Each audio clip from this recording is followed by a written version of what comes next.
ప్రకాశం video release చేశారు. రావణ్ మీద ఎటువంటి కేసులు లేవు, కోర్టు ఎన్నోసార్లు చెప్పింది ఇతని మీద కేసులు పెట్టేంత ఏం మాట్లాడలేదని, అయినా వీళ్ళు కావాలి ఏ కేసు లేకుండా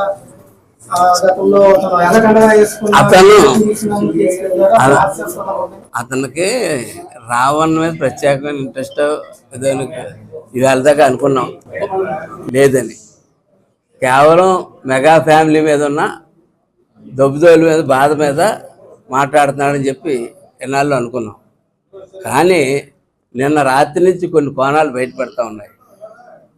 ఈ దేశద్రోహం దాంట్లో గతంలో ఇతడు ఉన్నాడు కదా మన రావణ, ఆ రావణ అన్నవాడు ఇతను కలిసే ఒక కుట్రలో భాగస్వాములు అని చెప్పి నిన్న బయటకు వస్తూ ఉన్నాయి. విచారణ సాగుతూ ఉంది. విచారణ మధ్యలో మన ఇష్టం వచ్చినట్టు ఏదో మాట్లాడేస్తే అది కరెక్ట్ కాదు. బహుశా ప్రకాష్ రాజ్ కూడా ఇందులో భాగస్వామి అయి ఉంటాడు. చట్టం దానిపైన చేసుకెళ్ళిపోయింది.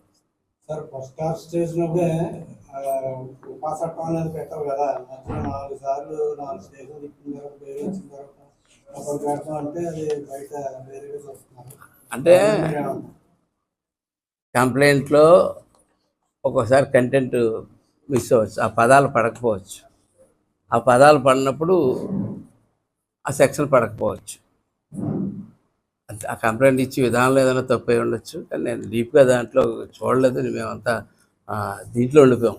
మేమంతా బయట ఉంటే రాష్ట్రంలో 25 జిల్లాల్లోని మా క్యాడర్ కానీ మా నాయకులు కానీ అందరూ ఒక 2వ అధ్యాయం స్టార్ట్ అయ్యి ఆ బిజీలో ఉండిపోయాం. మేమందరూ ముందే ఉండుంటే అతను అసలు స్టేషన్లు పోలీస్ స్టేషన్ల దాకా వెళ్ళి అవసరం లేదు. ప్రజలే అందరూ చూసుకుంటారు. అన్ని రకాలుగా నాయకులు ప్రజలు అన్ని రకాలుగా ఏం చేయాలో చూసుకుంటారు. ఎందుకంటే అన్ని కోర్టుల మీద అన్ని ప్రభుత్వం మీద వదిలేయడం కదా, పోలీసుల మీద.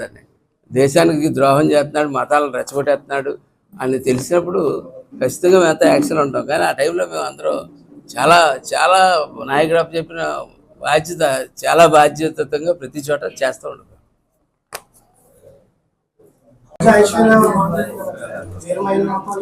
Identity crisis is all are identity crisis. ఏంటంటే రాత్రి మీద లీడర్ అయిపోదాం, రాత్రి మీద ఇది అయిపోదాం. ఏమైనా 1-2 సోషల్ యాక్టివిటీస్ చేసి ఉండాలి తప్ప ఆవిడ గురించి ఊళ్ళో మన ఊర్లో అందరికీ తెలుసు, పొరుగురులో తెలియదు కదా.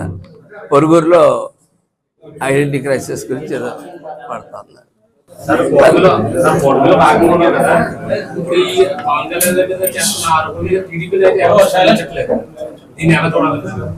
ఖచ్చితంగా స్పందించారు, కొన్ని చోట్ల స్పందించారు.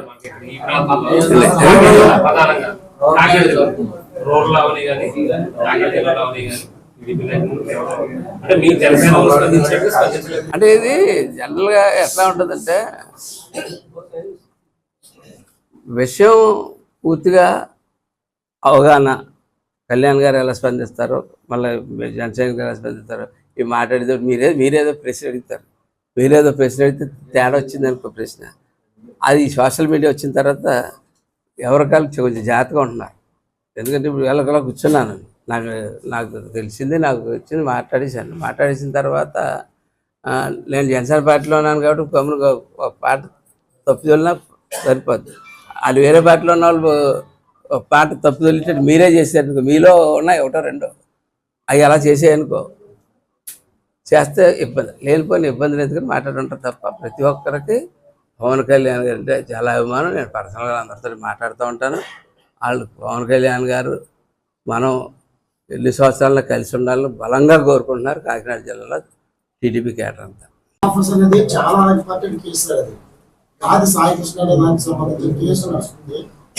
క్రాంతికుమార్ కూడా సూసైడ్ చేసుకున్నారు. ఈ రెండు కూడా ప్రభుత్వానికి చాలా ఇంపార్టెంట్ కేసు. దాని డైవర్షన్ పాలిటిక్స్ చేయడానికి ఈ రావణ్ అనే దాన్ని హైలైట్ చేశారు అని చెప్పేసి వస్తున్నారు. దానివల్ల ఎంత అంటే నిజంగా మీరు చెప్తే నమ్మరు. గత 10 రోజుల నుంచి ఈ లోకంలో లేవు.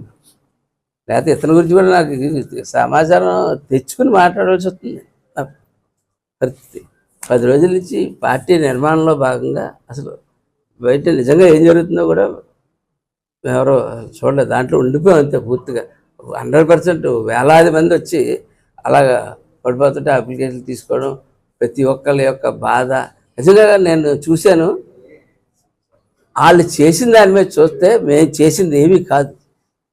ఆ పిల్లలు ఆ పిల్లలు ఎంత ఖర్చు పెట్టారండి, ఎంత సేవా కార్యక్రమాలు చేశారండి, ఎన్ని చేశారండి. కళ్ళ నీళ్ళు వచ్చాయి నాకు నిజంగా. ఆడ ఒంటి మీద బట్టలాడిది, ఆడికి పెట్టిన ఖర్చు ఎలాడిది, ఆడు చేసిన ఇదేంటి. నిజంగా కూడా మా నాయకుడు మా కళ్ళు తెరిపించినట్టు పంపించాడేమో అనుకున్నాను నేను. నిజంగా అనిపించింది నాకు. అది మాకు తెలియాలా, ఈజీగా మీరు ఏదో ఎమ్మెల్యేలు అయిపోయారు అనుకుంటున్నారేమో, మీరు ఒకసారి వెళ్ళి చూడండిరా ఎంత కష్టపడితే ఈ స్టేజ్కి వచ్చారు పిల్లలందరూ అని చెప్పి అది చెప్పడానికి పంపించాడేమో అని చెప్పి నేను అనుకుంటా ఉన్నాను. అక్కడ ఉన్న సిచ్యువేషన్ తప్ప ఆ లోకంలో తప్ప ఇంకో లోకంలో లేవు మేము. రేపు నుంచి మీకు అవైలబుల్గా ఉంటాను, ప్రతి దానికి సమాధానం చెప్తాను.